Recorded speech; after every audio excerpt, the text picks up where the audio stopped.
신 박사님 안녕하세요. 네, 예. 원영석 기자님 안녕하세요. 네, 반갑습니다. 네, 반갑습니다. 예, 그 전에는 저희가 이제 줌 인터뷰 하고 맞아요.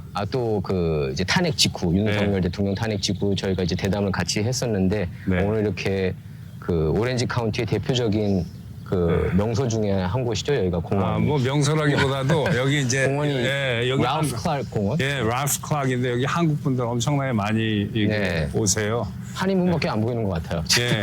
한인 분들이 엄청나게 많고. 네. 그 이제 재밌는 게 저는 여기 뭐 많이는 안 와봤는데 네. 주중에는 이렇게 이제 일하니까 사람이 없고 토요일 날은 엄청 많아. 토요일 날은 여기 오면 전부 한국 사람인 것 같아요. 네. 99%. 일요일 날은 교회 가느라고 또 아무도 없어요. 그렇죠. 네. 오늘 그래서 사람들이 별로 없고 한가한데 아주 장소를 최적의 장소로 신 박사님께서 정해주셔서 감사합니다. 아유, 너 이렇게 또 오렌지 카운티까지 네. 오셔가지고 너무 좋습니다. 네. 자, 이제 정치 얘기 안 할 수가 없죠. 저희 둘이 그럼요. 모였는데. 요새 미국, 제가 약간 그거 같아요. 조울증. 네. 미국 정치를 보면은 활짝 웃게 되고, 네. 한국 정치를 보면은 이제 우울해지는데. 네, 맞습니다.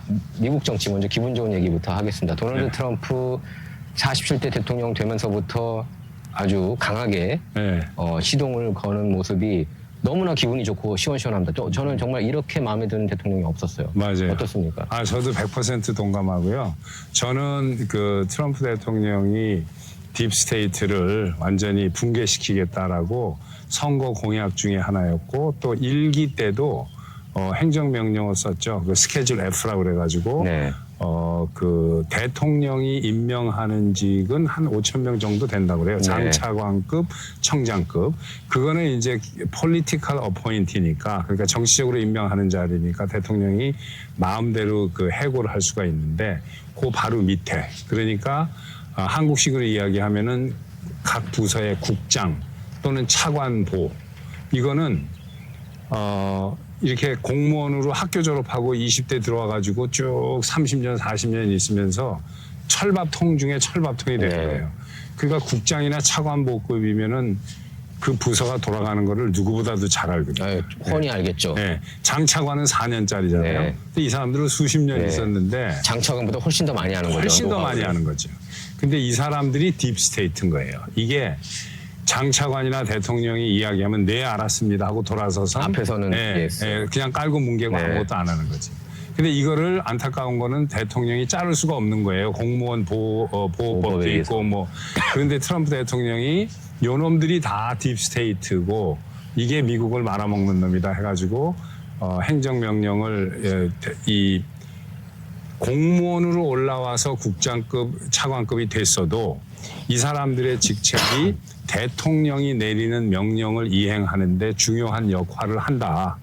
그러면 이 사람들이 대통령의 명령을 안 들었을 때 대통령은 국민이 뽑아준 거니까 국민의 명령을 안 듣는 거죠. 그러니까 이거는 그냥 쳐버릴 수 있는 법을 했는데 바이든이 없애버렸잖아요. 스탑해놨잖아요. 이번에 다시 들어오면서 다시 이 리바이브를 했으니까 이제는 뭐 막 쳐내는 그거에 의해서 막 쳐내는 거죠. 그렇죠. 그래서 저는 그 트럼프가 그동안에 당한 게 너무 많아서 4년 동안 당한 것도 많고 대선 출마할 때도 당한 게 너무나 많았잖아요. 딥스테이트. 그래서 뭐 트럼프가 첫날은 독재자를 하겠다 그렇게 얘기를 했는데 제가 볼 때는 딥스테이트를 뿌리 뽑는 마지막 그 시까지 다 뽑을 때까지는 계속 이렇게 강공으로 가는 거는 저는 적극적으로 찬성하거든요. 이렇게 좀 세게 밀어붙이고 뭐 파리기후 협약 나오고 WHO도 조사해야 된다고 보고 모든 걸 다 조사해야 된다고 보여요. 파우치에 대해서도 그렇고 뭐 사전 사면을 받았어도 다 조사할 건 조사해야 되고 그래서 이 기회에 이 4년 동안에 미국을 싹 다 정리했으면 하는 게 제 마음인데 어떻게 계속 너무 강하게 나가는 겁니까? 아니면은 조금 뭐라 그러죠? 속도 조절을 해야 된다고 보세요. 아니에요. 저는 너무 강하게 나간다고 생각하지 않고 속도 조절도 이거보다 더 빨리 해도 된다라고 생각해요. 왜 그러냐면은 정말 안타까운 이야기인데 물론 윤석열 대통령 한국 이야기를 하자는 게 아니고 만약에 지금 2년 반 됐잖아요. 사람들이 의아해 생각한 게 많아요. 왜 가만 내비두냐. 문재인이고 뭐고. 근데 물론 그분도 사정이 있었겠지만은 트럼프 대통령은 지금 타이밍을 놓치질 않는 거예요. 딱 데이 원 그날 이거 선서하고 바로 들어가서 쓰고 네. 아리나 원에서 계속해서 이내규레이션의 세레모니얼 이 프로세스는 컨티뉴 하는데 중간에서 이만큼 쓰고 하이라이트는 행정명령 때릴 때였다고 봅니다. 네. 저는 그 네. 모든 그 취임식에서 맞아요. 그래서 저는 속도 조절을 더 세게 해야 한다면 된다. 더 빨리. 네, 저도 모든 동의합니다. 걸. 네. 더 세게 했으면 좋겠고 이번에 다 뿌리 뽑아야 되고 저는 그 바이든 정부가 얼마나 썩어 문드러진 정부였는지 그 조지 소로스한테 메럴 프리덤 오브 네. 메럴인가요? 네, 무슨 훈장 줬죠. 훈장 줬잖아요. 자유 훈장을 네. 줬는데 그것 자체가 얘네가 얼마나 삐뚤어지고 사악한 정부였는지 알 수가 있고 이런 정부들을 대다수 많은 한인 그리고 한국 정부에서도 그 지지를 했다는 게 저는 굉장히 안타깝고 얼마나 잘못된 미국 정치에 대해서 얼마나 잘못된 정보들을 섭취하는지를 알 수가 있었다고 봅니다. 맞아요. 저도 그렇게 생각합니다. 왜냐하면은 제가 개인적으로 아는 분들이 이제 많지는 않지만 좀 주변에 있는데 네. 이분들의 다수가 민주당을 지지하는 분들이 많아요. 근데 한인인데 미국에서 산 지가 50년 네. 넘어가는 분들도 있고 근데 이분들이 보면은 또 그렇게 공부도 못하고 바보 같은 분들이 아니에요. 네. 그런데도 이제 그건 뭐냐면 제가 봤을 때 이 미국 민주당이 자기 자신이 처음에 미국 왔을 때 50년 전, 60년 전 그래도 정의가 조금 살아 있었던 민주당인 걸로 착각하는 거죠. 네. 얼마만큼 사악한 빨갱이들인지 이게 전혀 모르는 거예요. 존 F 케네디 때 민주당으로 착각을 그렇죠. 하는 것 60년대. 같아요. 예.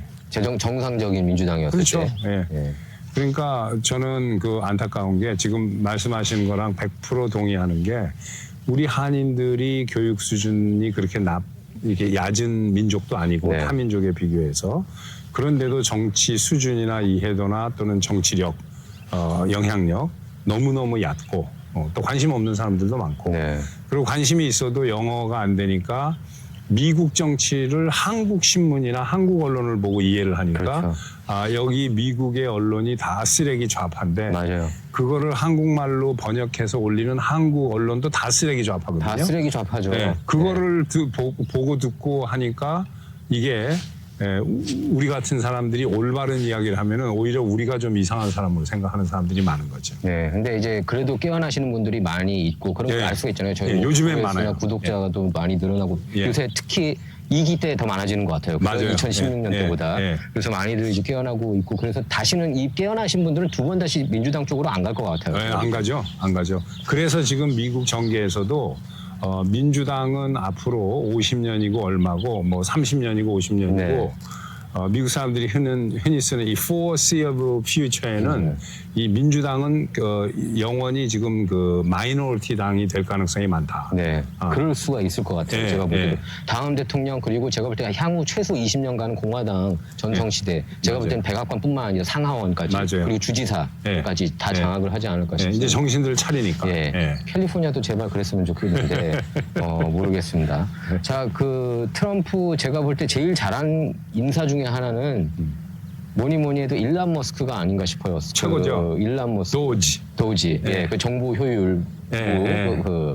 정부 효율성부. Department of Government Efficiency. 예. 어떻게 생각하세요?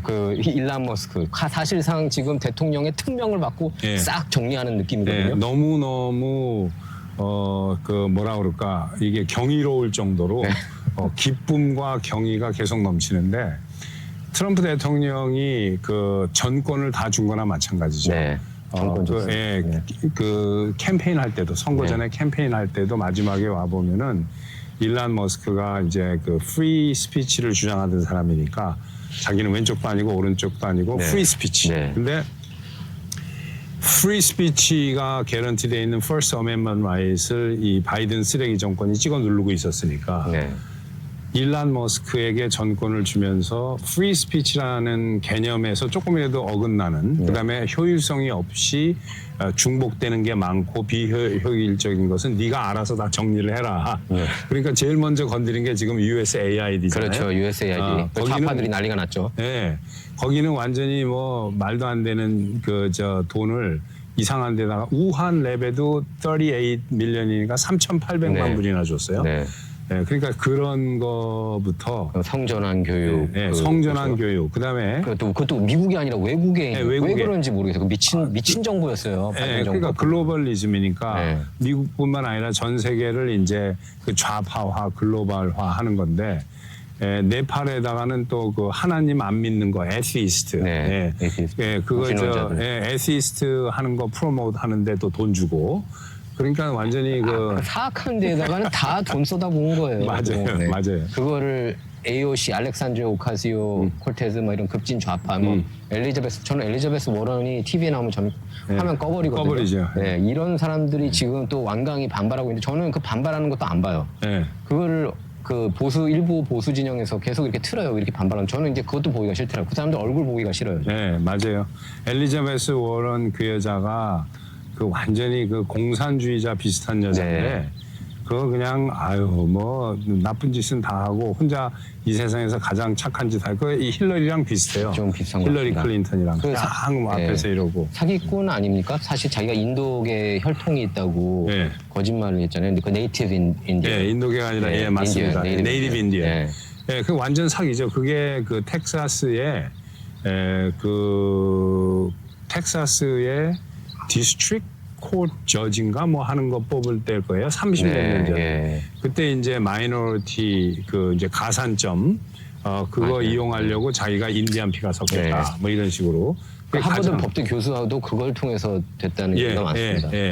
가짜. 30몇 년 전부터 그걸로 해가지고 이제 올라간 거고. 나중에 이제 그 피 검사 해보니까 뭐 인디안 피가 나왔다고 하면서 뭐 0.00 몇 %가 있다고. 1064분의 1인가? 그 일반 미국인보다도 적은 수치라고 그러더라고요. 우리도 지금 피 검사 DNA 검사하면은 나도 인디안도 나오고 흑인도 나오고 다 나와요. 0. 몇 %인지. 그러니까 저희도 그러니까 하버드 교수 할 수 있는 거 하버드 법대 이렇게 해가지고 그러니까 완전히 사기꾼들이 많은데 좌파 진영 보면은 참 안타깝고. 근데 이제 트럼프 행정명령 중에서 제일 속 시원한 게 어떤 행정명령이었습니까? 개인적으로 박사님께서는? 제가 그 행정명령 중에 제일 속 시원한 건 뭐냐면은 너무 멋있는 게 너무너무 많은데 너무 많아요. 그 중에 하나가 뭐냐면 이거예요. 그 바이든 정권 밑에 그 충성하는 자들 중에 알아서 안 나간 놈들. 그 다음에 자기 일기 때 자기가 임명해 놓고 나갔는데 바이든한테 충성하다가 지금 숨어가지고 공화당 자기가 어포인트 한 사람으로 가장해가지고 있는 애들 요거 찾아내가지고서 모가지 치는 그런 그 행정명령이 제일 저는 뭐 멋있었고 그다음에 뭐 너무 많죠. 지금 파리규 협약 나온 거 첫날 나왔죠. 그거는 immediately 나왔죠. 정말. 파리 그 환경. 저는 기후 변화, 안티 기후 변화 그런 건 너무 기분이 좋고 그런 거 볼 때마다. 맞아요. 완전 사기꾼들인데. 거기에는 저 사기꾼 넘버원이 저거예요. 엘고. 엘고가 아시겠지만 이제 클린턴 밑에서 부통령 8년 하던 사람인데 나중에 부시하고 이제 대선 붙어가지고 근소한 차이로 졌잖아요. 그렇죠. 그 연방대법원이 부시에 손들어졌죠. 그러고 나서 이제 해먹고 살 게 없으니까 이 환경 파리를 하면서 지금까지 사는 거예요. 그래가지고 뭐 그 사람이 90년대 말에 97년인가 98년에 지구가 망한다고 그랬어요. 맞아요. 그러다가 2003년인가에는 이제 또 완전히 그 이 물 홍수 때문에 뭐 한다고 그러다가 2009년인가에는 이 기후 변화가 와서 얼어 죽는다고 그랬어요. 전부 빙하가 돼가지고 몰디브도 다 잠식하고 뭐 그런 식으로 얘기를 했죠. 그다음 이제 얼어 죽는다고 그러다가 이제 그 뭐 떠 죽는다 그러다 더워서 빙하가 녹아가지고 물에 차서 죽는다 그러다가 맨날 그때 달라져요. 말이. 그러다 나중에 말을 너무 바꾸니까 나중에는 그 지구 온난화, 지구 냉각화가 아니라 그냥 클라이밋 체인지 바뀐다. 그 클라이밋은 원래 매일 바뀌는 건데 아침 저녁으로도 바뀌고. 그 사람이 그러니까요. 엘고가 하버드 나왔나요? 예일 나왔나요? 하버드 나왔죠. 그 룸메이트가 맞아요. 타미리 존스였고 영화 배우. 그 엘고가 그 기후 관련된 과목을 들었는데 거기서 이제 그 교수님 한 분이 라저 제가 그 교수님 이름 잊었는데 그 교수님 밑에서 그 과목도 거의 C인가 D밖에 못 받았대요. 엘고어가. 그리고 그 교수님은 더 이상 기후변화를 안 믿는 분이에요. 그래가지고 자기 제자가 그것도 제일 공부 못했던 제자가 이상한 걸 여젠다를 펼친다고 비판을 했습니다. 아, 예. 저는 그건 못 봤는데 그 엘고의 특이한 점을 보면은 그 무슨 유엔이라든가 이런 그 국제기구 그다음에 연예인들 동원하고 이래가지고 막 가가지고 프로모트를 해요. 우리가 이제 지구 그 엘니뇨 때문에 뭐 이상한 현상이 생기고 막 거짓말을 하는 거죠. 근데 이제 거기 갈 때 보면은 SUV 그 서버번 있잖아요. 그 자기 포머 바이스 프레지던이니까 시크릿 서비스가 그 해가지고 그냥 그 자기 하나 움직이는데 그 이 8실린더 SUV가 그냥 대여섯 대 7, 8대씩 따라가고 그 탄소를 엄청 태우는 거죠. 저기. 그렇죠. 지는 그러고 댕겨요. 칼벤을. 지는 그러고 댕겨요. 그리고 그 집이 그 뭐 한 달에 전기세가 뭐 5,000불인가 뭐 몇천 불이 나온다고 그래요. 엘고 집이. 그러니까 자기는 그러고 댕기면서 그렇게 하고 딱 가가지고 이런 강연장에 가서 우리가 저 일렉트릭 비클을 전기차를 타야 되고 뭐죠 이러고 그러니까 새빨간 거짓말을 하는데도 사람들이 또 믿어요. 그러니까 내로남불이 심하고 특히 뭐 연예인들 중에서 테일러 스위프트 같은 경우가 미국인들 중에서 가장 탄소 배출이 많대요. 공연 막 하면서. 그러면서 다른 사람 보고는 차 타지 말고 저기 화석연료 쓰지 말라고 하는 그런 그 역겨운 그 뭐라 그러죠? 히포크리시. 그러니까 우리말로 하면 뭐예요? 위선이죠. 위선적인 행위들이 너무나 심하고 적반하장 위선적이고. 그게 민주당의 가장 큰 약점인데 이걸 실드 쳐준 게 언론들이란 말이에요. 그렇죠. 근데 지금 언론들도 정보 보조금을 많이 받는 걸로 그렇게 폭로가 됐어요. 일란 머스크가 폭로시켰는데 AP 통신도 그렇고 뭐 이런 그 유명 언론들이.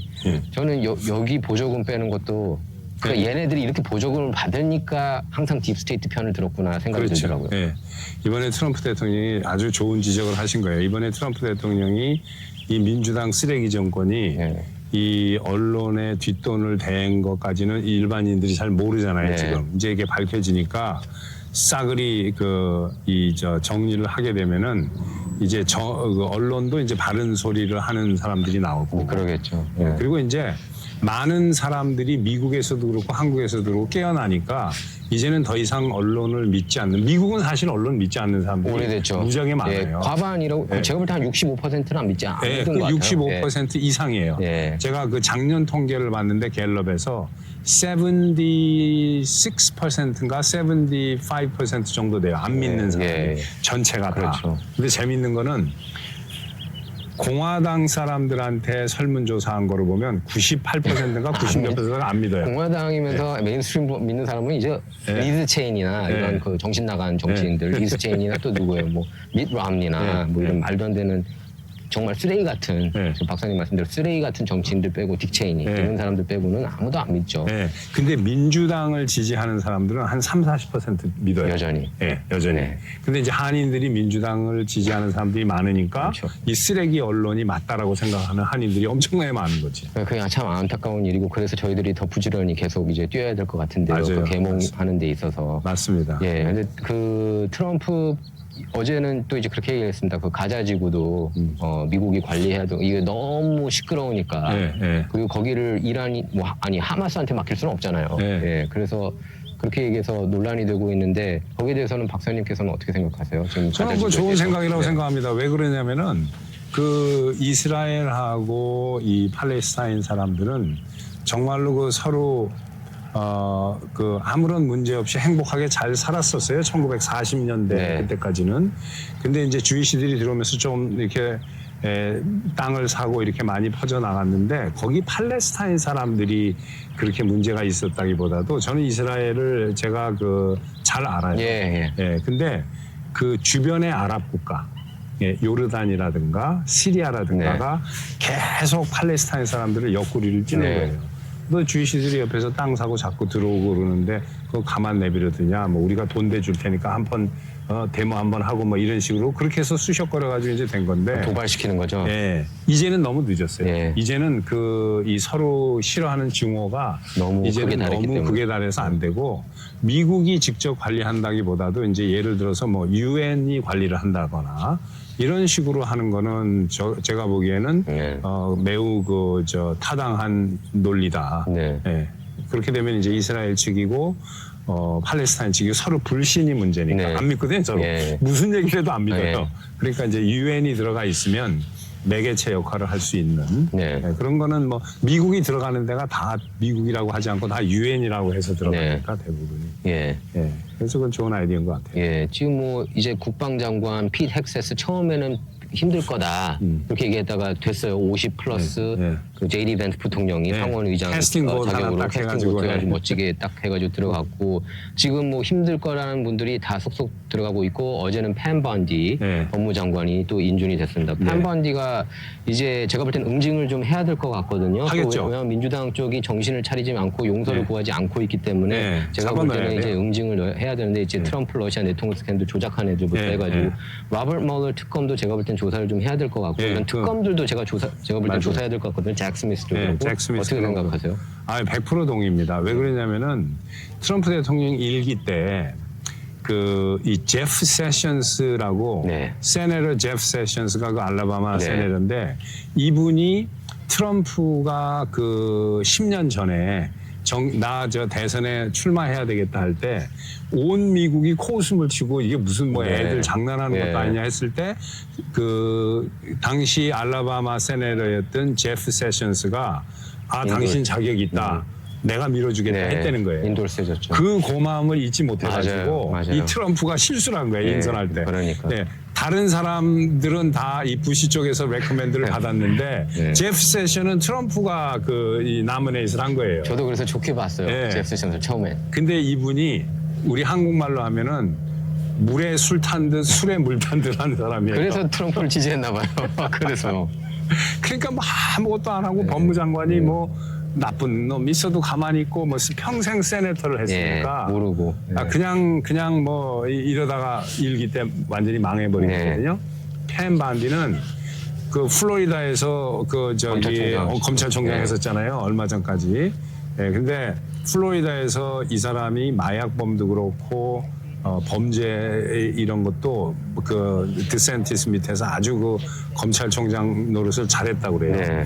그러니까 이제 힘을 모아가지고 연방에 와서 이제 잡아넣어야죠. 예. 잡아넣어야 된다고 오바마든 저도 다 클린턴이든 뭐든 관련되는 성역 없이 다 잡아넣어야 돼요. 오바마도 조사해야 된다고 보고 그리고 지금 오바마가 이혼설이 계속 나오는 거 혹시 알고 있습니까? 지금 그 공개석상에 트럼프 취임식 때도 제니퍼 애니스턴인가 뭐 누구하고 미셸 오바마랑 안 나오고 제니퍼 애니스턴하고 연문설이 나오는데 제가 볼 때는 카터 대통령 장례식에도 안 나왔죠. 카터 장례식에도 안 나왔고 제가 볼 때는 근데 오바마가 게이설이 많이 있었어요 예전부터. 맞아요. 그리고 그 하와이 때 시절을 보면 그 동창생들이 게이였다고 그렇게도 얘기를 하고 뭐 마약쟁이였고 저는 그걸 100% 다 믿어요. 맞아요. 지금 모든 정황을 믿어볼 때. 나도 믿어요. 예 그리고 그 최근에도 그 오바마가 실제로 고백한 게 젊은 시절에 매일마다 동성애 하고 싶었다고 그런 그 판타지가 있었다는 식으로 얘기를 했다는 건 동성애 성향이 있다는 걸 고백한 거라고 보는데.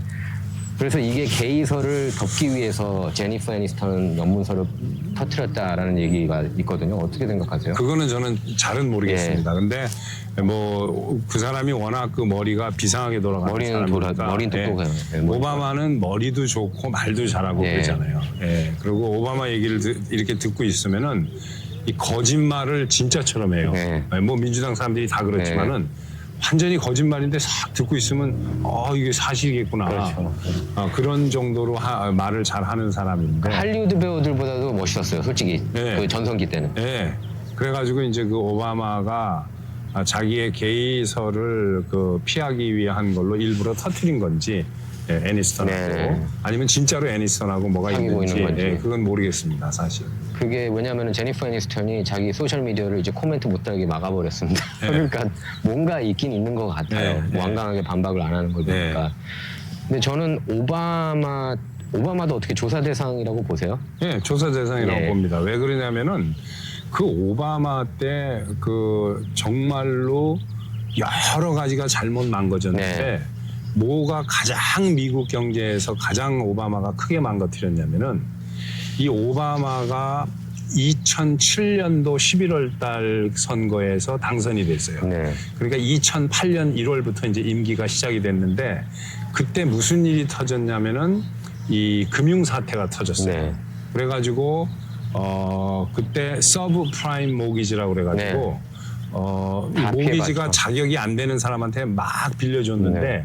그게 우리 지금 한국말로는 뭐라고 그래야 되는지 모르겠네요. predatory loan. 네. 네. 그러니까 크레딧이 안 돼서 못 갚을 줄 아는데 빌려주는 거예요. 그러니까 집을 살 자격이 안 되는데 네. 그래도 돈 빌려주는 거예요. 네. 빌려주고 차압해버리면 되는 거예요. 네. 꼭 먹고 알 먹고.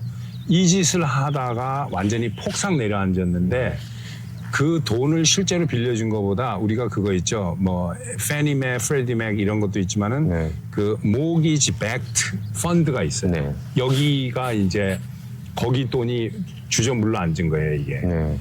근데 그때 이거 해결을 공화당 측에서는 Financial Institute이 자기네가 이 정직하게 투자자를 위해서 열심히 이 도덕적으로 일하는 거를 fiduciary duty라고 네, 그러잖아요. 네.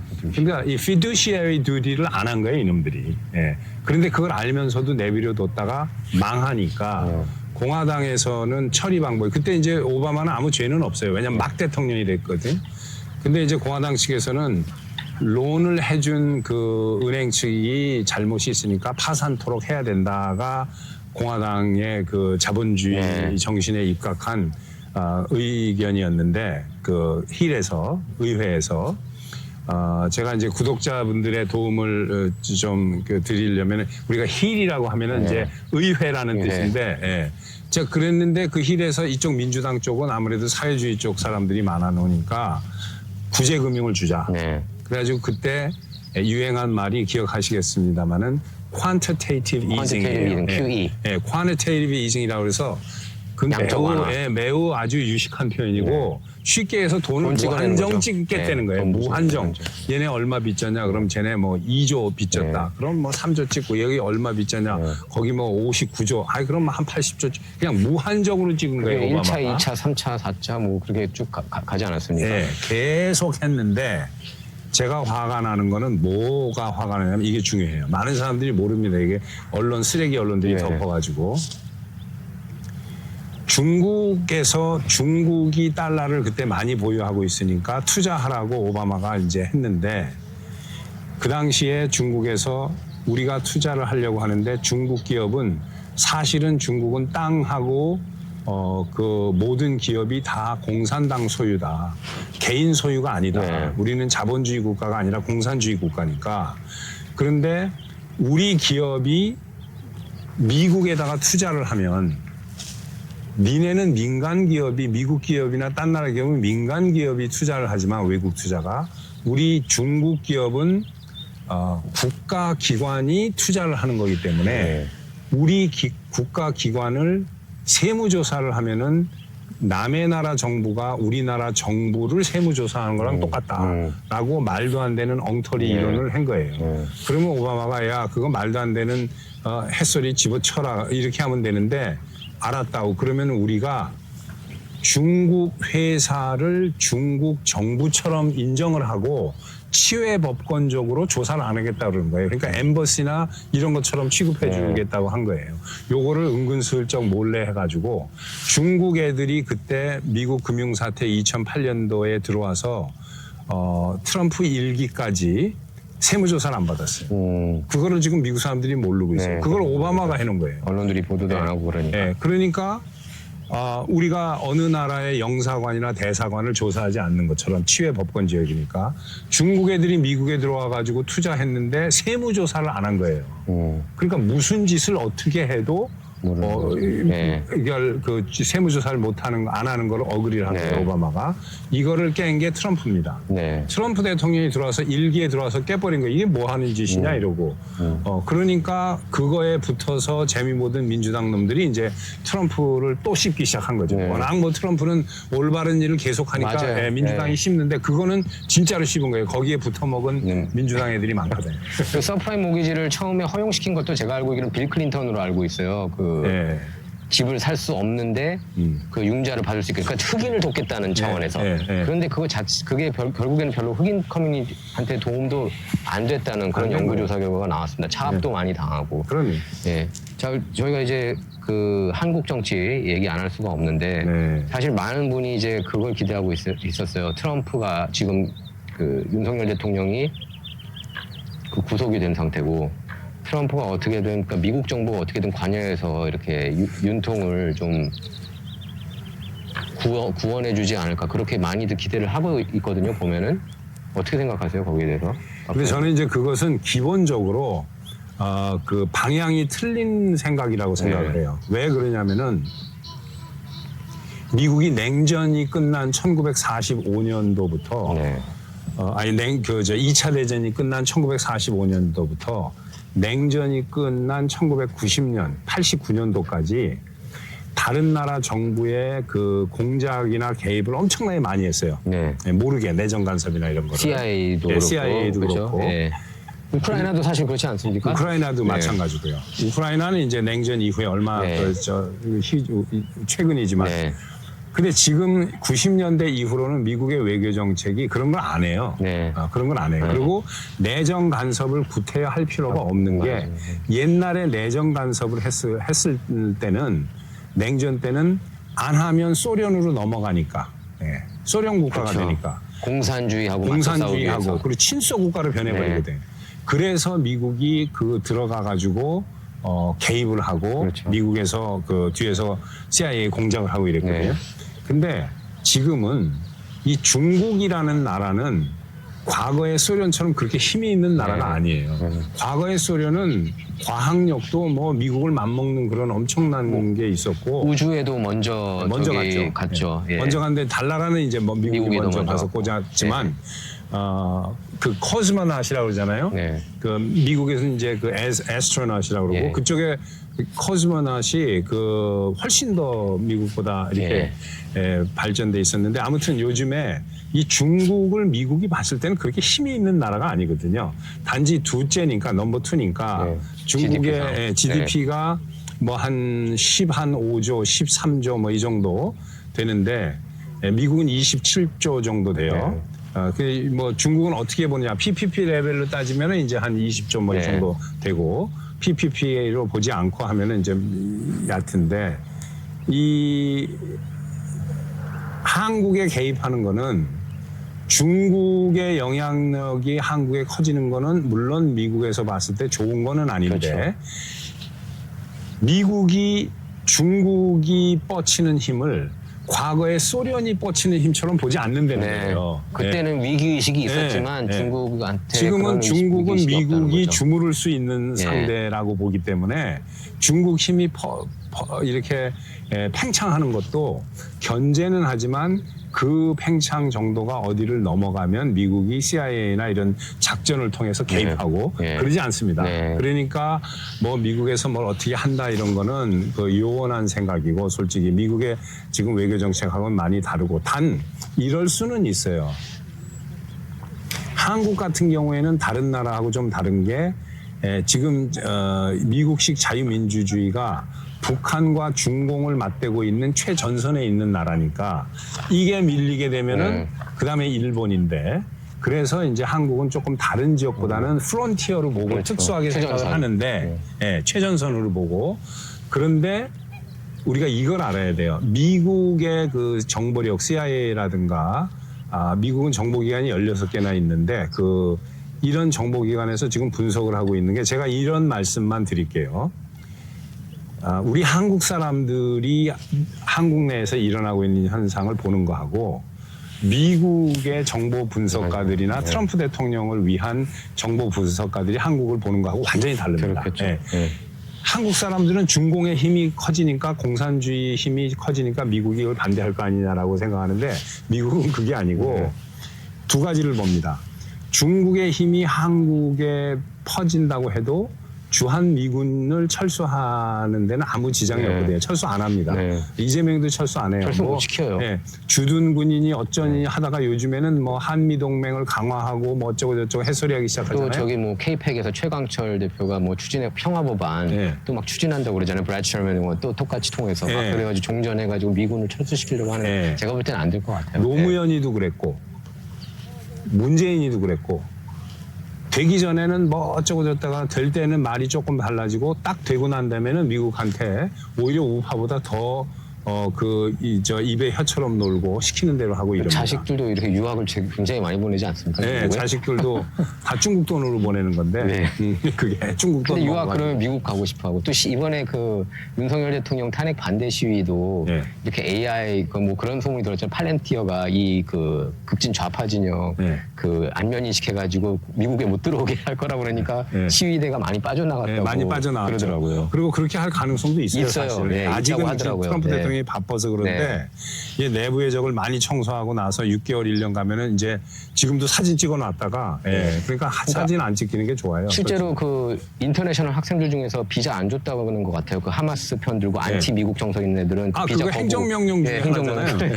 행정명령 중에 지금 현재 있는 애 잡아서 쫓아내야 되는 그걸 거예요. 저는 당연히 쫓아내야 된다고 네. 봐요. 그럼 네. 미국 안티 미국이면은 미국에 왜 옵니까? 네. 그냥 딱 중국 가든지 네. 소련 가든지 그렇지. 그냥 러시아 가든지 하면 네. 되잖아요. 그래요. 여기 올 우크라이나 필요가 가든지 없죠. 왜 미국에 와요? 근데 한국의 좌파 사람들의 그 자식들은 미국을 와야만 되는 게 지들이 미국을 반대하는 거는 겉으로 반대하는 거지 네, 속으로는 좋아하는 되게 거죠. 좋아해요. 엄청 좋아해요. 예, 네, 그래서 솔직히. 예. 부러워하고 네.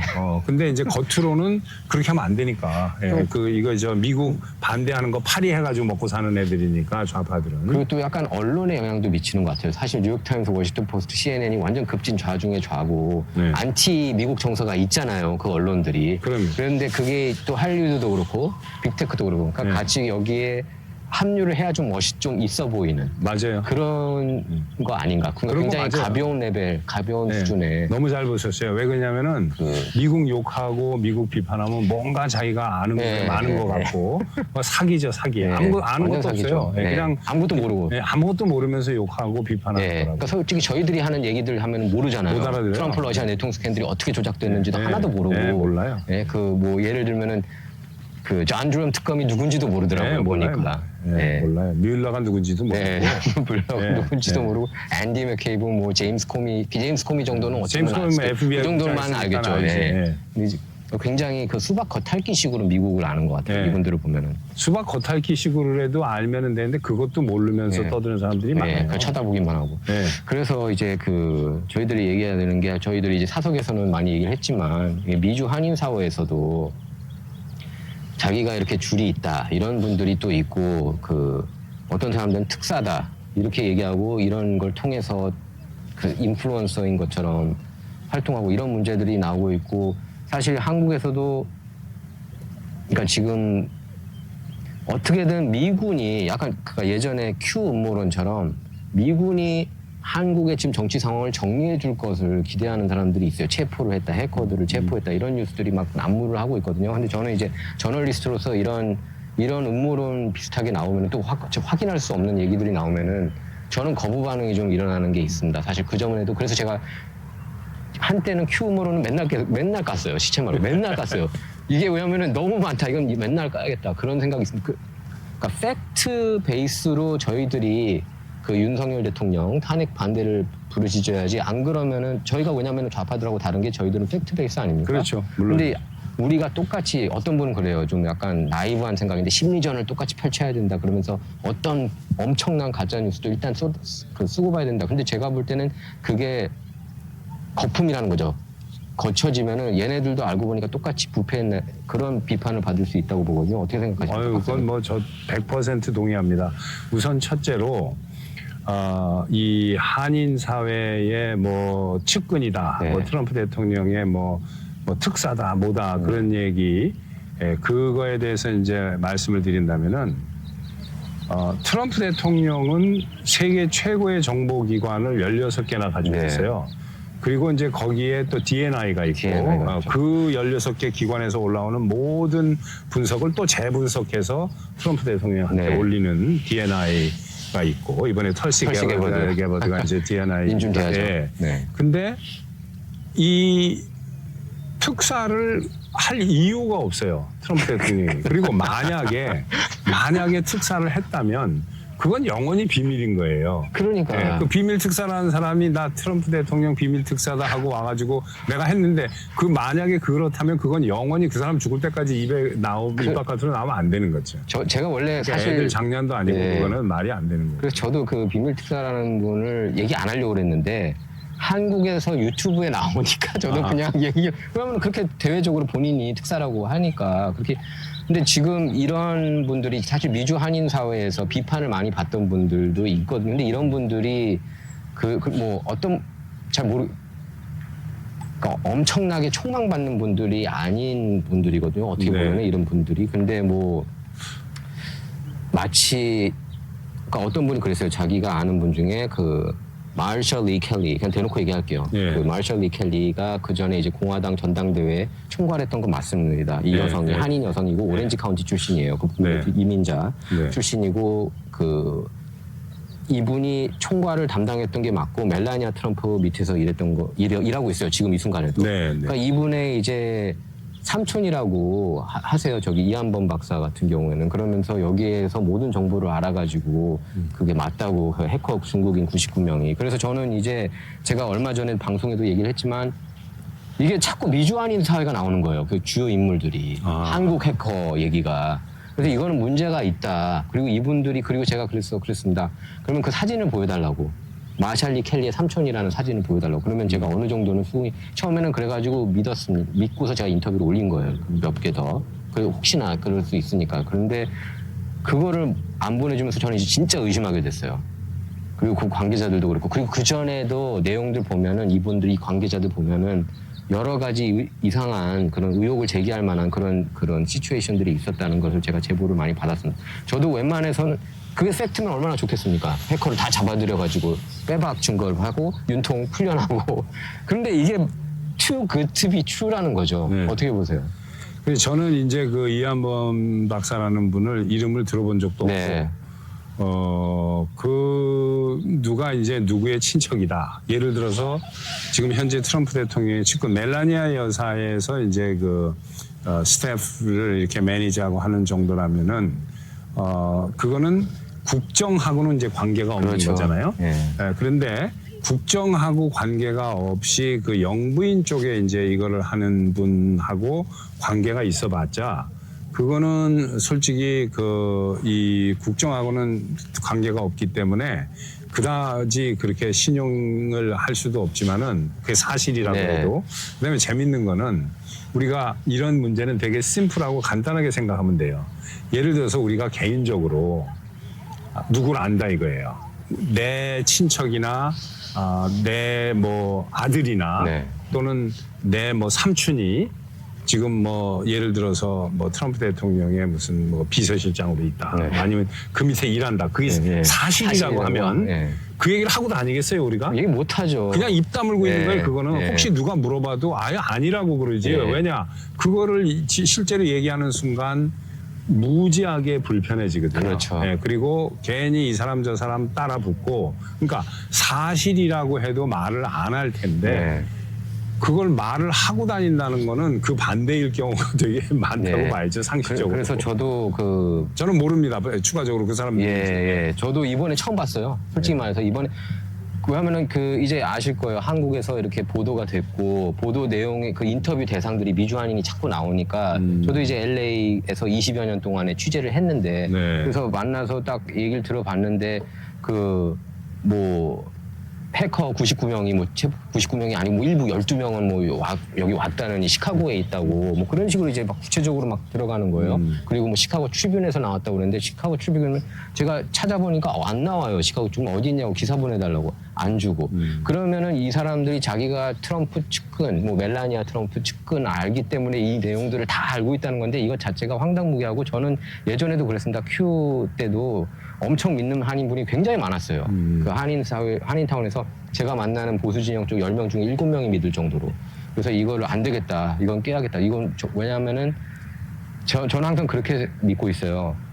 희망된 가짜 세상보다는 희망찬 가짜 세상에 사는 것보다는 처절하고 참담하더라도 그거를 우리가 빨리 그 현실을 받아들여야지 이게 발전한다고 저는 그렇게 그렇죠. 믿고 있습니다. 아유, 너무 훌륭한 생각이죠. 네. 그게 맞는 거죠. 네. 그게 맞는 거죠. 항상 팩트 베이스로, 팩추얼 베이스로 우리가 생각을 해야지. 사실 저도 그 보도가 처음 나왔을 때 그거에 대해서 이야기를 했습니다마는 뭐라고 얘기를 했냐면 이게 사실인지 평택항을 통해서 뭐 오키나와로 가고 사실이 아닌지 그거는 우리가 확인할 방법이 없다. 누가 나한테 이게 사실입니까 아니까 물어보면은 답은 I don't know. 단지 그 당시에 이게 가능성이 있을 수 있다라고 생각했던 이유는 매우 특이한 일들이 줄줄이 일어났었어요. 그래서 뭐 정황적으로 뭔가 이상한 것만큼은 틀림없다. 저도 그래서 그렇게 생각을 했어요. 그런데 이제 그 중에서 가장 독특한 게 이제 그거였죠. 이 블링컨 미 국무장관이 토니 블링컨이 12월에 한국을 다녀갔는데 고별 인사로. 근데 1월에 또 왔어요. 그거는 매우 특이한 일이에요. 그 다음에 대사가 자기 임기를 마치고 들어갔는데 한국의 그 다음 대사가 다시 발령받을 때까지 6개월 1년 이상 대사가 공석으로 돼 있고 대리대사로 대사관에서 가장 그 높은 사람이 대리대사를 한 적이 되게 많아요. 한국뿐만 아니라 다른 나라도 많아요. 근데 조셉 윤이 갑자기 나왔어요. 대리대사로. 근데 그거는 특이한 현상이다. 그러니까 이게 스카이레이드 한 게 사실이다 이게 아니고 특이한 현상이 있는 것만큼은 틀림없다. 그래서 이제 그게 어떻게 보면 끼워 맞추기식이 아니냐. 그러니까 물론 뭐 그랬을 수도 모르죠. 하나님이 아니니까 거기에 현장에 뭐 있고 이런 건 아니지만 모든 정황을 밀어볼 때 제가 볼 때 이제 미팔군에서도 그 소셜 미디어에 올리지 않았습니까? 가짜 뉴스라고 솔직히. 근데 저는 그런 것 같아요. 그게 이제 그 미국 정보기관인데 거기서 이렇게 한번 발표를 하면은 몇 달 뒤에 이걸 뒤집을 가능성은 저는 없다고 보고요. 그리고 사실도 가짜라고 그래요. 만약에 그런 일이 있었다라고 우리가 생각을 해보면 그건 당연히 디나이 하는 거예요. 그런 일 없다고. 근데 이제 저는 의심스러운 게 이제 그때 이제 의혹을 제기했던 게 제가 이 박사님 그분이 말씀한 게 스카이데일리가 너무 빨리 보도하는 바람에 작전을 변경했다고 그렇게 이제 얘기하면서 이거는 제가 진짜 그건 소설이죠. 그건. 제가 그래서 이거 진짜 위험하다. 그리고 미주 한인 사회에서 약간 논란이 됐던 분들이 많았어요. 솔직히 이 박사님도 그렇고 김회창이라 그 회장님도 논란이 됐던 분이고 여러 인물들이 그 유진철이라는 분도 되게 많아요. 그 기사들 보면은 과거 기사들 그 논란 뭐 필리핀 뭐 그 교포 이슈도 있었고 뭐 하여튼 그 어떤 교포 여성하고 그런 모릅니다. 그건 뭐 돈 이슈. 근데 그리고 옛날에 미주 총연 때도 그 불교 단체였거든요. 그 미주 총연이 그 김재권 회장하고 이렇게 싸웠을 때 그러니까 근데 이런 분들이 트럼프 쪽에서 아무리 그 이렇게 특명을 내린다는 게 말이 안 되고 또 여기 그 신뢰할 만한 단체장분들이 저한테 굉장히 전화 많이 왔어요. 감사하다고. 진실 밝혀줘서. 제가 전화 정말 많이 받았어요. 어제하고 그저께는 전화가 한 30통 정도 왔던 것 같아요. 감사하다고. 이메일도 지금 막 오고 있고, 좀 이렇게 좀 그 신뢰할 만한 그런 꽤 이렇게 좀 뭐라 그러죠? 그 지위가 있으신 분들이 그렇게 고맙다고 얘기를 해주는데 왜냐하면은 저는 그런 것 같아요. 이 기회를 틈타서 그 음모론이라는 게 시장이 저는 따로 있다고 보거든요. 미국에서도 꽤 많아요. 예를 들면 그 럼블에서 X22라는 사람이 그 사람도 이제 사기꾼인데 엄청 팔아먹어요. 그 군부가 다 장악하고 아마 군부가 다 장악하고 있다고. 트럼프 그리고 2기 때 그 바이든이 대통령이지만 실제로는 트럼프가 대통령이었다. 뭐 그런 식으로 얘기를 해요. 뭐 그 거버먼트가 계속 이어지고 있고 그걸로 하나의 인더스트리가 된 거예요. 근데 저는 그게 잘못된 인더스트리라고 보고 이거는 잘못됐다고 봐요. 잘못된 거죠. 저는 그래서 너무 싫었어요. 이 말도 안 되는 거. 근데 이번에 재밌는 거는 한국에서 일본 외무장관이 1월 13일, 14일 다녀갔거든요. 네, 맞아요. 근데 그 일본 외무장관이 7년 만에 처음 온 거예요. 근데 오는 시기가 대통령은 체포돼서 감옥에 가 있고 미 국무장관이 다녀간 지 얼마 안 된 다음에 이런 게 스카이데일리에서 보도가 나오고 그러니까 이게 많은 게 어우러져서 야 이거 사실 아니야? 이거 진짜 사실인 것 같은데? 라는 분위기가 형성이 된 거예요. 근데 어떻게 보면은 그 한국의 상황이 이런 적이 없잖아요. 윤석열 대통령의 그런 탄핵 시츄에이션도 그렇고. 그래서 지금 이게 그 동아시아 그 국가 정세가 그 국제 정세가 심상치 않게 돌아가서 온 게 아닌가. 그렇게 보는 게 좀 더 이렇게 그 뭐 그럴 수 있겠죠. 예. 충분히. 근데 이제 틀림없는 우리가 추론을 해보면은 이런 추론은 가능해요. 한국 외무장관이 일본에 갈 수도 있고 한국 외무장관이 미국에 올 수도 있잖아요. 그렇죠? 네. 그런데 그렇지 않고 미국의 외무장관이 국무장관이 한국에 오고 그리고 일본 외무장관이 한국에 오고 네. 그러면은 우리가 추론적으로 생각해 볼 수 있는 거는 전화 통화로 하면은 안 되는 일이 있었다. 직접 만나가지고 직접 만나야만 네. 되는 일이 있었다. 예. 그 다음에 또 두 번째 추론이 가능한 것은 한국 땅에서 이야기를 했어야만 되는 네. 일이 있었다는 거예요. 네, 갑작스럽게. 예. 그러니까 일본 외무장관이 서울 오고 토니 블링컨이 서울 온 거예요. 근데 그게 뭔지는 모르는 거지. 근데 사실 바이든 정부가 어떻게 보면 기본적으로 그렇게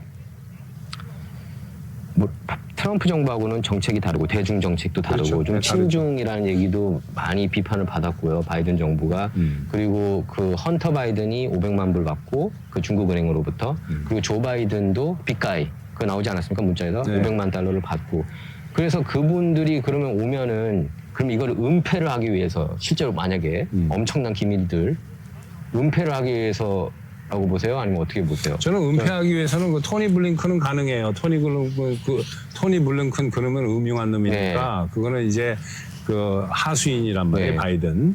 그 토니 블링컨이 바이든 그 사기 선거 캠페인 할 때 대통령 네. 캠페인 할 때 캠페인 매니저였었거든요.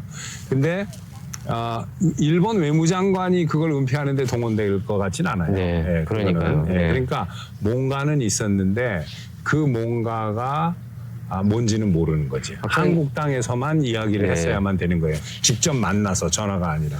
제 느낌에는 윤통 관련이 당연히 그 윤통 관련인 것 때문인 것 같지 않습니까? 어떻게 보세요, 박사님은 나름 추론하셨을 때? 뭐 그럴 수 있죠. 얼마든지 외무장관끼리 윤통하고 관련돼서 그럴 수 있죠. 근데 어쨌든 그게 재정립이 된 거잖아요. 또 1월 22일 트럼프가 대통령이 됐고, 그렇죠. 그리고 어쨌든 1월 22일에 그 미8군에서 소셜 미디어에 올린 거죠, X에. 네. 이거 새빨간 네. 거짓말이다. 저도 사실 스카이데일리를 좋아했어요. 왜냐하면은 거기만 친윤통 언론인으로 나오니까 그 처음에 윤통이 그 계엄령 선포하고 선관위 서버 조사한 것도 아마 스카이데일리에서 보도가 나오지 않았나 싶어요. 네, 그 스카이데일리가 한국에서 예. 지금 거의 유일하게 친윤통. 완전히 네. 그 친윤통 네. 및 그 보수 네. 언론이에요. 딴 언론들은 뭐 그렇게 스카이데일리만큼 보수 언론이라고 할 수 있는 데가 없는 네. 것 같아요. 현재로서. 그러니까 저도 그럴 거예요. 이걸 파헤칠 생각이 크게 없었는데 자꾸 미주안인들, 제가 아는 분들, 또 제가 담당 기자로 뛰었던 그분들이 이제 나오니까 이제 저도 그걸 만나서 한번 알아봐야. 왜냐면은 이거 자꾸 그 또 막판에 이제 그 스카이데일리에서 그 허기영 기자라는 분이 이렇게 인터뷰도 하고 그러는 게, 그러면 이게 원소스, 자꾸 물어보는 거예요. 원소스가 이거 미국에서 나오는 거라 같다는 얘기가 자꾸 나오는 거예요. 저는 거기에 예. 동의를 하는 게 예. 지금 많은 사람들이 한국의 상황이 너무나도 그 비참하고 네. 너무나도 어지럽다. 그러니까 이러한 특수 상황을 이용해서 이런 그 헛소문이나 이런 게 막 나오고 네. 또는 누가 만들어낸다라고 뭐 추측할 수도 있고. 근데 저는 그렇게 생각 안 해요. 저는 그 원인이 한국하고는 관련이 없는 거예요. 네. 한국하고는 아무 관련이 네. 없고 뭐하고 관련이 있냐면 미국의 트럼프 대통령 정부가 시작한 거하고 관련이 있는 거예요. 네. 그게 뭐냐면 미국의 정권이 바뀔 때마다 이런 유사한 일들이 있습니다. 네. 가장 유명한 사건이 클린턴 대통령. 네. 네, 그때 그 부시 아버지가 원텀만 하고 네. 세컨 텀에 이제 재출마했다가 클린턴한테 깨진 거예요. 네. 예. 그러고서 이제 클린턴이 대통령이 이제 되는데 그때 이제 클린턴이 나이가 젊고 굉장히, 그 시골의 아칸소 주지사 하다가 이제 올라왔고 맞아요. 로스페로가 그때 출마하면서 빌 클린턴을 딱 돼버렸죠. 예. 그 로스펠러가 나오면서 이제 그렇게 된 거고. 근데 아무튼 그때 그 빌 클린턴 선거 캠페인을 한 사람이었을 거예요. 아마 비교적 젊은 친구가 그 로버트 뭐라고 하는 친구가 있었어요. 네. 로버트 김인가? 로버트 뭐 누군가 제가 이름은 잊어버렸는데 네. 로버트예요 아무튼. 네. 그래서 그런 친구가 있었는데 로버트 김 맞는 것 같은데요. 네, 그런 것 같아요. 지금 내가 기억이 좀 오래돼서 그런데 이 사람이 그 클린턴하고 선거 캠페인에서도 뭐 하고 이렇게 하다 보니까 사진도 많이 찍고 밥도 같이 먹고 이제 많이 그랬단 말이에요. 그런데 이 로버트 김하고 절친은 아닌데 친하게 아는 친구 사이가 있는데 그놈의 이름이 또 로버트 김이에요. 네. 그런 사건이 있었어요. 네. 이거 제가 이야기하면은 1990년대 기억하시는 분은 이 사건 기억할 수도 있어요. 네. 그런데 이 진짜 로버트 김은 이건 정상적인 사람이에요. 그냥 여기서 조용히 선거운동하고 뭐 클린턴 됐으니까 뭐 박수 치고 뭔지 그러고 끝난 건데 이 친구의 다른 친구인데 아주 친하지도 않아요. 그냥 아는 거예요, 서로. 학교 동창이 되나 뭐래나 뭐 LA에서 뭘 안 되나 이래가지고 근데 이름이 똑같아요. 영어 이름도 로버트 김. 그러니까 여권이고 뭐고 다 똑같잖아요, 이름이. 진짜 라버 킴이고. 근데 이 라버 킴이 그 라버 킴인지는 모르는 거예요, 한국에서. 한국에서는 모르겠죠. 이름은 다 알아요, 한국에. 이게 한국에 나가서 사기를 친 거야. 한국에 나가서 사기를 쳐가지고 그때 삼성하고 뭐 어디하고 해가지고 투자한다고. 그래가지고 이 친구를 통해서 뭐 텍사스 어디로 뭘 들어온다 그래가지고 삼성에서도 무지하게 많이 왔고 또 뭐 제가 그때 어느 회사인지 두 회사가 그 회장들이 물은 거예요. 이 사기꾼을. 그래가지고 이 사기꾼이 제대로 물은 거예요. 제대로 물어가지고 미국에 왔는데 텍사스고 어디로 돌아다니다 보니까 별로 클린턴하고 아는 것 같지도 않고 좀 이상하거든. 영어도 못하고. 그러니까 근데 보니까 로버트 김은 맞는 거예요. 이름은 똑같아요. 이름은 똑같아요. 근데 사진을 대조해 보니까 아마 한 1년 후에 대조를 해봤나 보지. 그리고 얘하고 근데 보니까 둘이 친구니까 행적을 좀 알잖아요. 그러니까 가지고 햇소리 하고 다니니까 다 믿은 거지. 참 그게 엄청난 사기극이 벌어진 거예요. 그런데 내 얘기 잘 들어봐요.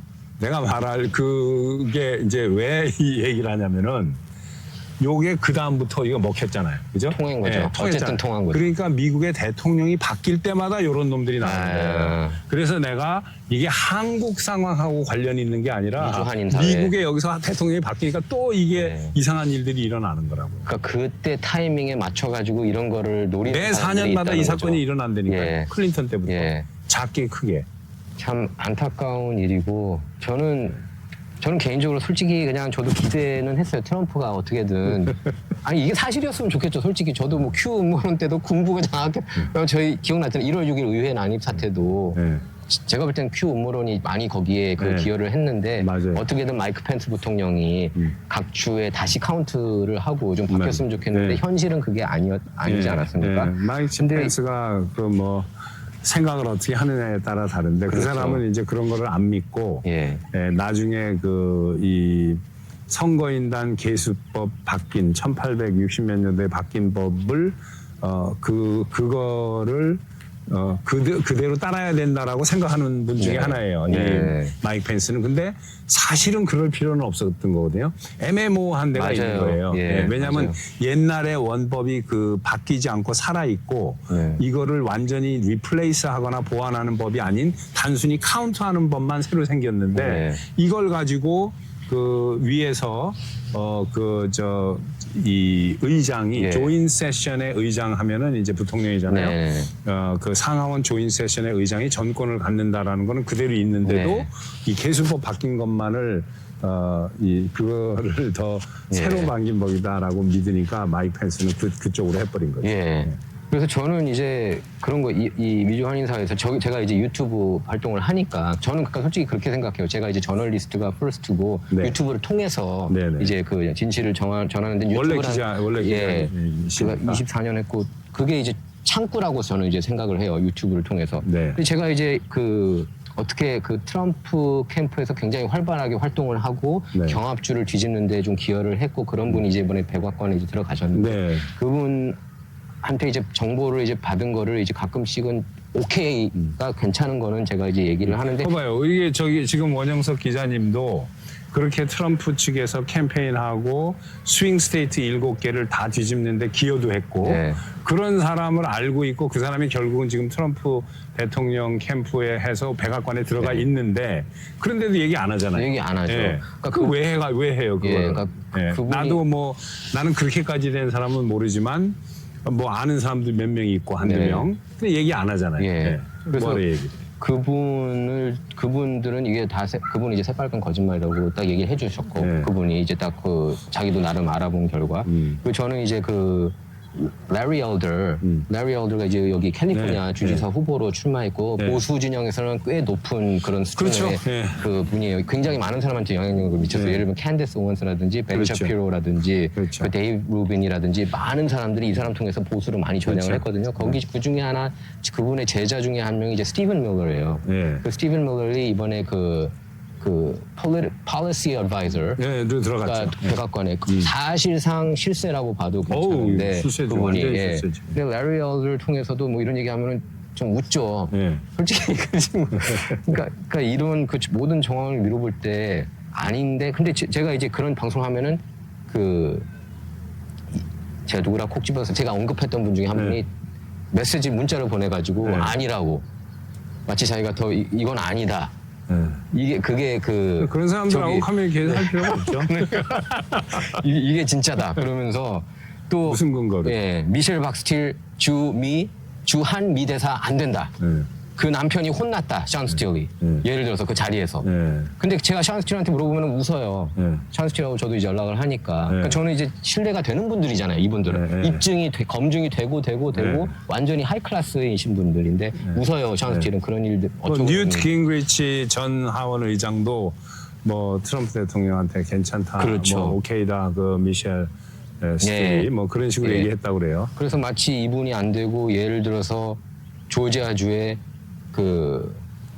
유모라는 분이 또 될 거라고 그렇게 얘기를 하는 거예요. 막 다른 이런 여기저기 얘기 미셸 바기스틸이 안 될 거라고 또 어떤 또 유튜브 하시는 분이 또 저한테 저는 그게 참 이거를 이렇게 소문을 내는 것 같다. 이걸 통해서 하나의 소문을 내고 그러니까. 이런 그 영역을 이렇게 펼쳐나가려고 하는 것 같다. 그런 느낌이 딱 드는 거예요. 근데 우리가 무슨 일을 하다 보면 느낌이라는 게 있고 촉이라는 게 예. 있잖아요. 식스트 센스라는 게 있고 아까도 우리가 대화를 했지만 이 미국의 대통령이 바뀔 때마다 4년마다 별 희한한 일이 다 일어나요. 네. 그러니까 워싱턴이 과도기였을 때 내가 이제 새로 당선된 그 신임 대통령 측하고 내가 안다 이거예요. 네. 근데 이 사건은 4년에 한 번씩 일어나는 거예요. 네. 두고 봐요. 앞으로 4년 후에 어떤 일이 또 그럴 일어나. 것 같은데요. 또 있을 것 같아요. 그게 시작이 그 로버트 김인가 그 친구부터 시작한 거라니까요. 저 클린턴 때. 맞습니다. 네. 그래가지고 이제 그 재미를 봤거든요. 네. 그러니까 4년마다 계속 이렇게 되는 거죠. 지금 이제 헌재 얘기를 안 할 수가 없는데요. 헌법재판관. 솔직히 일반 국민들이 헌법재판관들 이름을 모르잖아요. 모르죠. 그 전까지는. 모르죠. 네, 모르죠. 사실. 근데 이번에는 모든 국민이 눈에 불을 켜고 관심을 두고 있는데 이제 우리법 연구회? 우리법 연구회. 거기 출신이 이제 4명이 있지 않습니까? 네, 거기 뭐 빨갱이. 문영배, 또 이미선, 그다음에 정의정인가요? 네. 예. 부정. 한 명은 아니죠.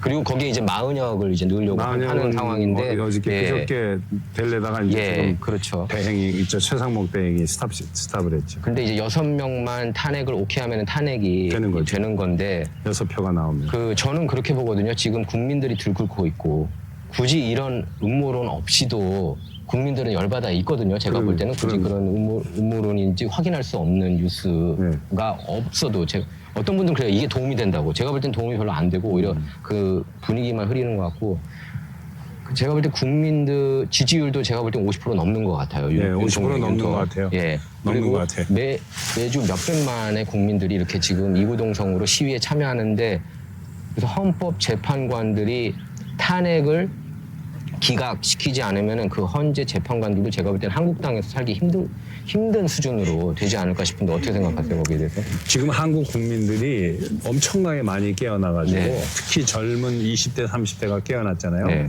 이 사람들 그 젊은 친구들은 지금 한국이 이렇게까지 썩어 있고 이렇게까지 그 사회주의 물이 그 많이 들어 있고 이렇게까지 그 부패가 깊숙한지는 몰랐던 거지. 네. 또 20대, 30대는 그 깨끗하잖아요. 깨끗하죠. 사고방식들이. 예, 그렇죠. 근데 이 사람들이 별 관심 없다가 이제 깨어나니까. 깨어났어요. 네. 그런데 만약에 이게 탄핵이 됐다. 네. 그러면은 제가 보기에는 젊은 한국인들이 용납하지 않을 것 같아요. 왜 그러냐면 지금 이 이재명하고 이 매국노 쓰레기 집단들이 탄핵을 딱 결정을 해놓고 글로 밀고 가는 거거든요, 이게.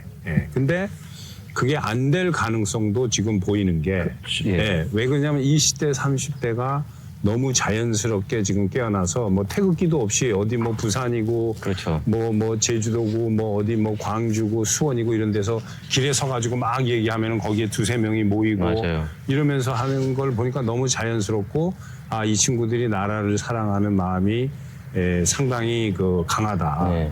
그리고 이 친구들이 또 피해자들이잖아요. 피해자들이죠. 경제적인 피해를 굉장히 많이 받죠. 그리고 이 친구들이 이제 깨어나는데 어디까지 깨어났냐면 여기까지 깨어난 거예요. 이게 좌파 정권이 노무현이고 문재인이고 전부 다 이게 빚잔치, 그러니까 쓰고 보자는 거 아니에요? 그러니까 처음에는 국가에서 뭐를 준다 그러면은 정치에 관심 없는 사람들은 국가는 돈이 많은 건 줄 알아요. 그게 국민 세금 걷어가지고 주는 건지 잘 모르는 사람들도 있어요. 특히 젊은 친구들은. 근데 이제 요즘 젊은 친구들은 그걸 잘 아니까 가만히 있어봐. 아니 뭐 문재인이고 뭐고 노무현이고 아니면 지금 이재명이고 뭐 한 사람 앞에 몇십만 원씩 준다는 거는 누구 돈을 준다는 거야. 그죠? 그러면은 일단 크레딧 카드로 긁고 쓰고 나서 그 누가 갚아요? 그 다음 세대가 갚는 거거든요. 그 다음 세대가 갚는 거죠. 그러니까 그 짐은 다음 세대한테 가는 거죠. 이미 노무현이고 옛날에 김대중 때부터 쭉 내려오는데 지금 빚잔치하고 맛있는 거 먹고 여행 다니고 다 한 다음에 그 빚은 니들이 갚아 그러고 지들은 죽어버리겠다는 얘기죠. 그렇죠. 자기네는 호합한 삶을 다 살고 그 돈은 우리 보고 빚은 자식들이 갚아라. 너네들이 알아서 해라. 이거 지금 20, 30대가 그걸 이제 깨달은 거예요. 그러니까 이게 그거의 주역이 보니까 이재명이하고 민주당이 매국노 쓰레기들이 그 주역이거든. 들고 일어나는 거지 이제.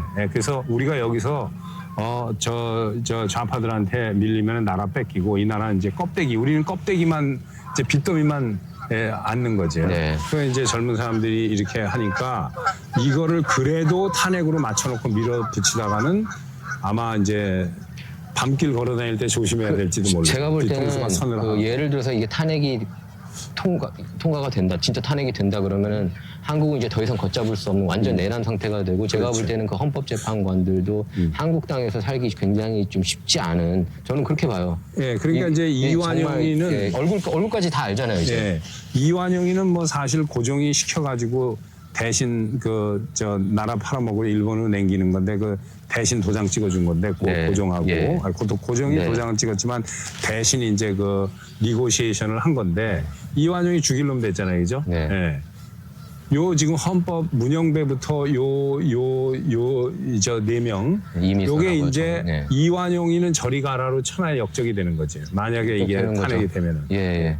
그렇게 될 거예요. 젊은 사람들이 많이 깨어났기 때문에 이제 그 용납이 안 되지. 왜냐하면 뭐 내란이라는 건 내란이란 말도 또 빼고 싶어 하면 그럼 탄핵 자체를 하면 안 되는 건데. 탄핵 자체가 얘네들이 그러니까 지금 완전히 엿가락으로 아무 그 이론도 없고 그 기승전결 없이 그냥 탄핵시키려고 한다는. 그게 이제 20대, 30대가 깨달은 거지.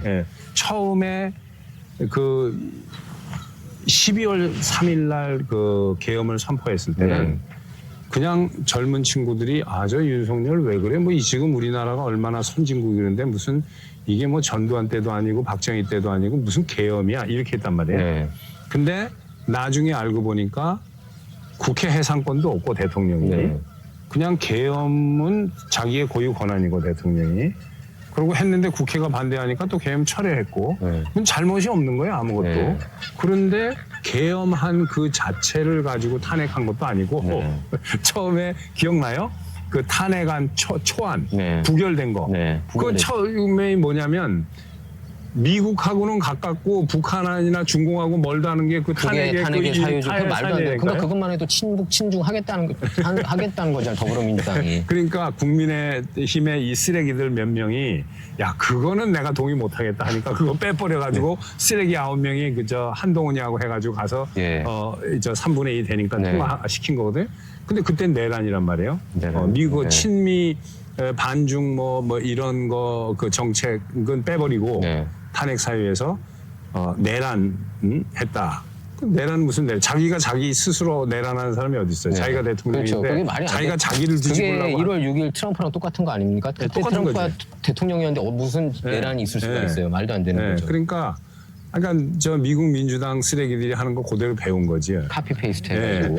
완전히 그냥. 그리고 또 저기에 대해서는 어떻게 생각하십니까? 그 쌍방울 800만 불 대북 송금 거기 이제 배우에 그러니까 이재명이 사실상 800만 불 이렇게 그 사주한 거로 볼 수가 있잖아요. 많은 분들이 그렇게 이제 의혹을 제기하고 있는데 거기에 대해서 이제 그 미국이 국제법으로 이렇게 이재명을 그냥 소환해가지고 여기 가뒀으면 좋겠다 이러는 분들이 좀 있으세요. 단도직입적으로. 그리고 어떤 분은 그래요. 그런 식으로 방송을 해줄 수 없냐고 의뢰까지 왔어요. 저한테. 근데 저도 그거는 가능성이 많지 않은 이야기고 왜 그러냐면은 이재명이가 그렇게 했다고 해도 그 사람은 한 나라의 야당 대표잖아요. 그러니까. 그죠? 그게 어떻게 아무리 사기꾼이고 깡패고 뭐 그래도 근데 미국의 어떤 법을 어겼다고 해가지고 다른 나라의 야당 대표를 집어넣어 버린다, 뭐 끌고 간다 할 수도 있어요. 왜냐하면은 노리에가 같은 경우에는 파나마의 최고 지도자였는데도 잡아가 버렸으니까. 근데 그거는 미국의 국익에 상충하는 짓을 노골적으로 하고 러시아 그 당시에 소련 이중 스파이 노릇하고 마약 카텔한테 돈 받아 먹고 하지 말라는 짓은 다 했거든요. 그리고 미국 정보 팔아다가 소련에 넘기고 그랬기 때문에 그런 거지 뭐 이재명이가 뭐 그러는 것도 아니고 이재명이 그 잡범이란 말이에요. 잡범. 그러니까 자기가 이거 대권 한번 잡아보려고. 근데 그 잡범 잡아다 뭐 어디다 쓰겠어요 미국에서. 그리고 요새 자꾸 막 친미 발언을 좀 하는 것 같아요. 미국이 뭐. 그렇지. 동맹이 또 태극기 팽 달고 다니고. 달고 다니고 이제 한미 동맹 이제 트럼프가 됐으니까 잘 보여야죠. 근데 그게 참 특이한 게 미국도 일단 제가 어제 UC 어바인 강연했거든요. 제가 이제 그 학생들한테 그거 물어봤어요. 만약에 미국에가 딱 여기 길 한복판에 있다. 근데 태극기 청조기를 휘날린다. 그럼 너는 그 사람을 공화당원으로 보겠냐? 민주당원으로 보겠냐? 100이면 100 다 공화당원이라고 본다고 그랬어요. 한국도 그렇잖아요. 태극기를 휘날리면은 그 사람이 보수우파 쪽이냐 아니면 급진 좌파 쪽이냐. 그럼 보수우파잖아요. 그런데 그게 어떻게 똑같더라고요. 미국도 그렇고 한국도 그렇고 지금 그래서 그 이재명도 코스프레를 하는 거잖아요. 태극기 핀을 달고 있는 게 중도층을 잡으려고. 근데 그게 굉장히 그러니까 옛날에는 한국 정치하고 미국 정치하고 조금 이렇게 따로 가는 것도 많이 있었는데 지금은 굉장히 흡사하게 가고 있다고 보는데 어떻게 보세요? 그게 이제 글로벌리즘의 그 영향이에요. 미국의 그 1990년대부터 바뀐 외교 정책이 이제 아버지 부시 대통령이 우리가 뉴 월드 오더라는 말을 할 때 그것은 이제 그 부시 아버지가 생각했던 그거는 그냥 국경 장벽을 좀 낮춰서 미국의 기업이나 자본이 쉽게 어떤 나라든지 큰 세관이나 이런 데 큰 저지를 받지 않고 쉽게 이동할 수 있도록 전 세계에 국경을 넘어 다닐 수 있도록 하는 그런 정도의 글로벌리즘이었는데 클린턴 정권을 들어오면서부터 바뀌기 시작한 거예요. 왜냐하면 클린턴 정권은 약간 이 사회주의라고 얘기하기는 좀 그 무리가 있지만은 그 리버럴리즘 그러니까 안 그래도 제가 딱 리버럴리즘 딱 생각났어요. 우리가 태어날 때부터 그러니까 잔 라크까지 우리가 이제 올라가야 돼요. 그 기본 사상은. 그러니까 누구나 그 의식주라든가 기본적인 인권이라든가 를 누릴 자격이 다 있고 네. 그런 세상을 만들어야 되겠다. 근데 미국이 슈퍼파워가 됐으니까 소련은 없어지고 네. 그러니까 당시에 이제 부시 아버지부터 클린턴부터 또 아들 부시부터 오면서 쭉 같은 그 외교 정책이 그 펼쳐지고 있었던 거죠. 그러니까 그 리버럴리즘을 그러니까 이제 이게 리버럴리즘 제대로 이해하는 사람이 많지 않아요. 한국 사람들이. 이 리버럴리즘 자체가 컨서버티즘의 반대말이지만 네. 미국의 외교 정책은 리버럴 헤게모니 정책이었어요. 부시 때부터. 그건 뭐냐면 전 세계 많은 나라들에게 자유민주 체제를 심어주자거든요. 네. 그거는 민주당이나 공화당이랑 똑같은 거예요. 취지는 좋았던 거죠. 네. 네. 그리고 이제 그걸 글로벌하게 소련이 없으니까 전 세계 200개 나라를 다 미국이 그 정책을 쓰겠다는 네. 건데 그게 이제 반발이 터져 나온 거 아니에요? 네. 그게 9/11이고 이제 그게 막 그렇죠. 터져 나온 건데 그럴 때 쓰면서 미국이 전 세계의 미국 대사관, 미국 문화원을 이용해서 퍼뜨린 사상이 리버럴 헤게모니 사상이에요. 네. 그런데 그거를 그대로 카피를 해서 배운 거지. 그러니까 이게 어떤 데서는 받아들이면은 이거를 약간 사회주의식으로 받아들이고 어떤 데는 글로벌리즘이라고 받아들이고 나라마다 조금씩 차이는 있지만 그러니까 미국 민주당이 푸시하는 이 정책을 많은 나라들이 카피를 한 거예요. 네. 그러니까 하는 짓이 비슷하잖아요. 네. 하는 짓이. 그러니까 저희 박사님께서도 윤통 탄핵이 각각 기각될 가능성이 한 5대5 정도로 보시는 거예요. 지금 현재는 반반으로 봐야 될 것 같아요. 그러니까 이제 국민들이 무서워서 그렇죠. 헌법 재판관들이. 그렇죠. 저도 그렇게 보거든요. 아무리 그 부친 좌파 그게 세력이 세도 이 사람들도 자기 미래를 생각해야 될 거 아니에요. 재판관들도. 걔네들 이제 이완용이 취급받는 거예요. 한국에서 이거 탄핵했다가는.